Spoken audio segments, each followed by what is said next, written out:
और ये तस्वीरें इस वक्त गृह मंत्री अमित शाह की आप देख रहे हैं कार्यक्रम से।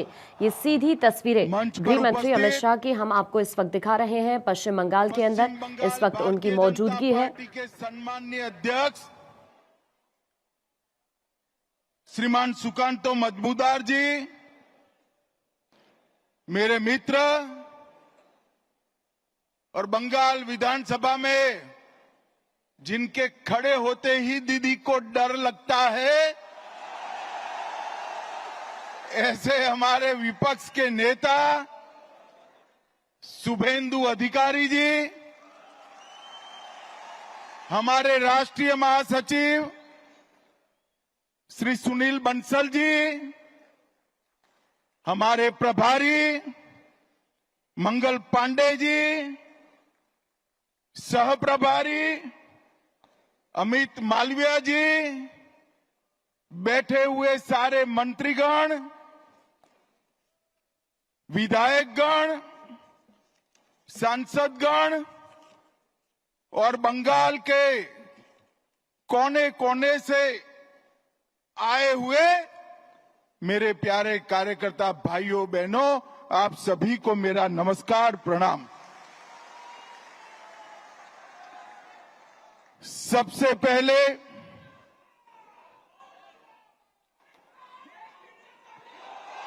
अरे अब सुनो भाई, सुनो, जिंदाबाद जरूर करना है। 26 में हमारे मुख्यमंत्री की शपथ के बाद करना है। भाइयों बहनों, सबसे पहले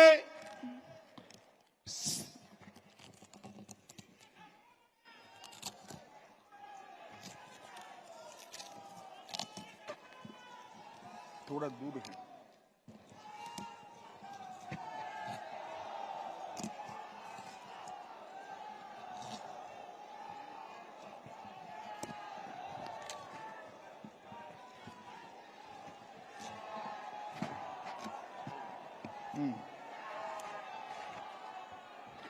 भाइयों बहनों, सबसे पहले मैं श्री कालीघाट मंदिर, श्री श्री 108 करुणामयी काली माता मंदिर और दक्षिणेश्वर काली मंदिर को प्रणाम कर कर मेरी बात की शुरुआत करना चाहता हूं। मैं जब ये बंगाल की वीर भूमि पर, संस्कार भूमि पर आया हूं, तब कवि गुरु टैगोर जी, स्वामी विवेकानंद जी, रामकृष्ण परमहंस जी, नेताजी सुभाष चंद्र बोस और हमारी पार्टी के स्थापक स्वर्गीय श्यामा प्रसाद मुखर्जी को प्रणाम कर कर मेरी बात की शुरुआत करता हूं। वंदे मातरम के रचयिता महान बंकिम चंद्र चट्टोपाध्याय की ये भूमि, जिस भूमि ने सालों तक पूरे भारत का मार्गदर्शन करने का काम किया, चाहे ज्ञान हो, विज्ञान हो, धर्म हो, स्वतंत्रता संग्राम हो, हर क्षेत्र में सालों तक बंगाल ने भारत का नेतृत्व करा। और वही बंगाल में कई सालों तक कम्युनिस्टों का शासन रहा और उसके बाद मां माटी मानुष का नारा देकर ममता दीदी आई और उन्होंने ये महान बंग भूमि को आज घुसपैठ, भ्रष्टाचार, स्त्रियों पर अत्याचार, अपराध, बम धमाके और हिंदुओं के साथ दुराचार का केंद्र बनाकर रख दिया है, दुराचार का केंद्र बना। भाइयों बहनों, यही बंगाल में चुनावी हिंसा, सेशन के बाद जब टीआर सेशन सीईसी बने उसके बाद पूरे देश में चुनावी हिंसा बंद हो गई। मगर ये बंगाल है जिसमें चुनाव के वक्त और दीदी को विजय मिलने के बाद सैकड़ों भारतीय जनता पार्टी के कार्यकर्ताओं को मौत के घाट उतार दिया जाता है। दीदी कब तक बचाओगी उनको?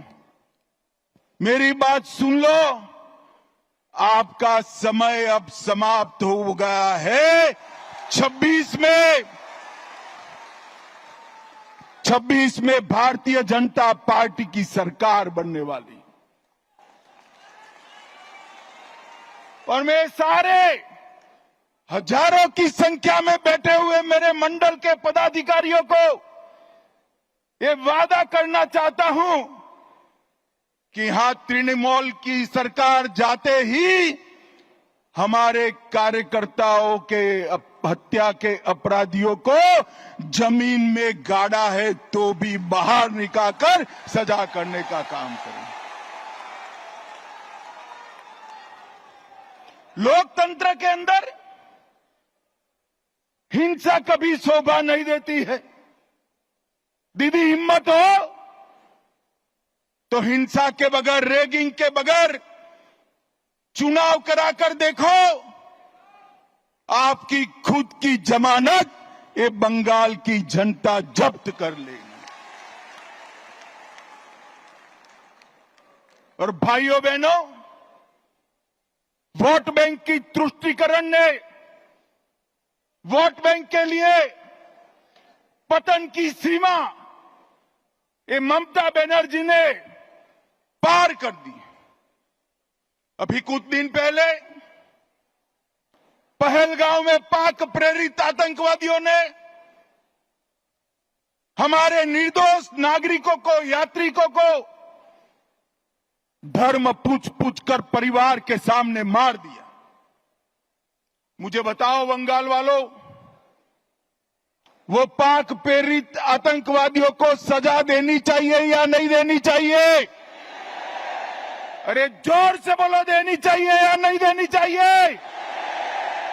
मोदी जी ने ऑपरेशन सिंदूर किया, ठीक किया या नहीं किया?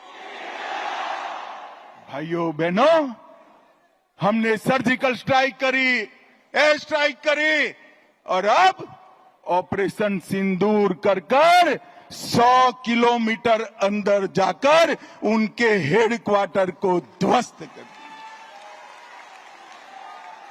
सैकड़ों आतंकवादी मौत के घाट उतार दिए गए, और दीदी के पेट में दर्द होता है। दीदी, इतना दर्द बंगाल का यात्री जब वहां मारे गए तब किया होता तो ठीक था। उस वक्त कुछ नहीं बोला, और मोदी जी ऑपरेशन सिंदूर कर यहां आए तो एक घटिया सा राजनीतिक बयान देकर ऑपरेशन सिंदूर का विरोध किया। मैं आज ममता दीदी को कहने आया हूं, आपने ऑपरेशन सिंदूर का विरोध नहीं किया।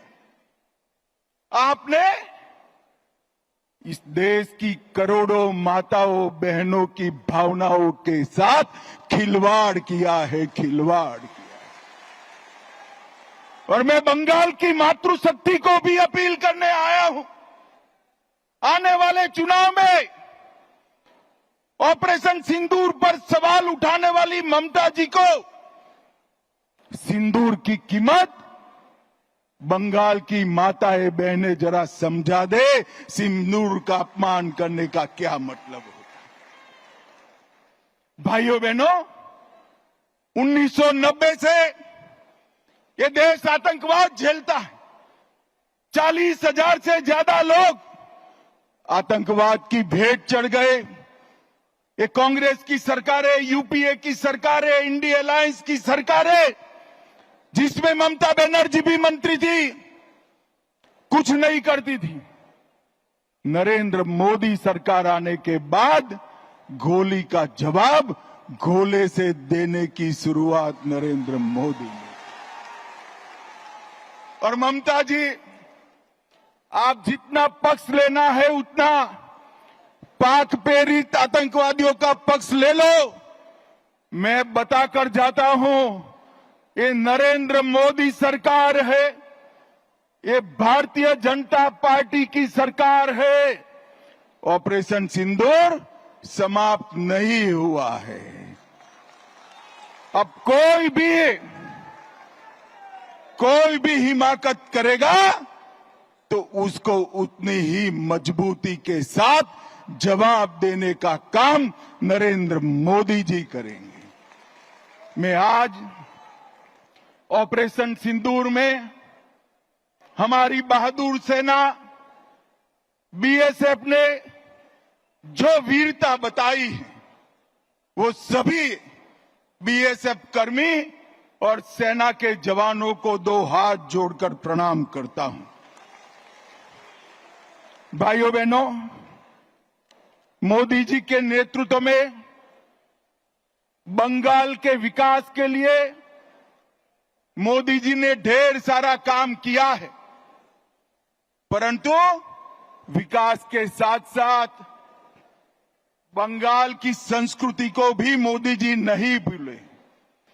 सालों से बंगाल वासियों की मांग थी कि हम बंगाल को क्लासिकल लैंग्वेज का स्टेटस दें। आज मैं ममता दीदी को पूछने आया हूं, 10 साल तक आप केंद्र में मंत्री थी या आपका समर्थन था, बंगाली भाषा को क्लासिकल लैंग्वेज का स्टेटस क्यों नहीं दिया?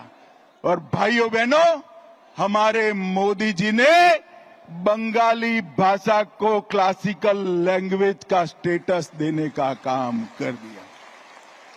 और ये ममता जी है जिनको इसके लिए धन्यवाद करने का भी शिष्टाचार नहीं आता। भाइयों बहनों, आगामी चुनाव में यहां बैठे हुए सभी मंडल के पदाधिकारियों का मेरा विनती है कि बंगाल का चुनाव सिर्फ बंगाल का भविष्य नहीं तय करता है। बंगाल का चुनाव देश की सुरक्षा के साथ जुड़ा हुआ चुनाव है, क्योंकि ममता बनर्जी ने हमारे देश की सीमाओं को बांग्लादेशियों के लिए खुला कर दिया है। इनके आशीर्वाद से घुसपैठ हो रही है। मुझे बताओ मित्रों, घुसपैठ रोकनी चाहिए या नहीं रोकनी चाहिए? जोर से बोलो, रोकनी चाहिए या नहीं रोकनी चाहिए? क्या दीदी रोक सकती है? जोर से बोलो, रोक सकती है? ये भाईपो रोक सकते हैं क्या? घुसपैठ केवल और केवल कमल फूल की सरकार रोक सकती।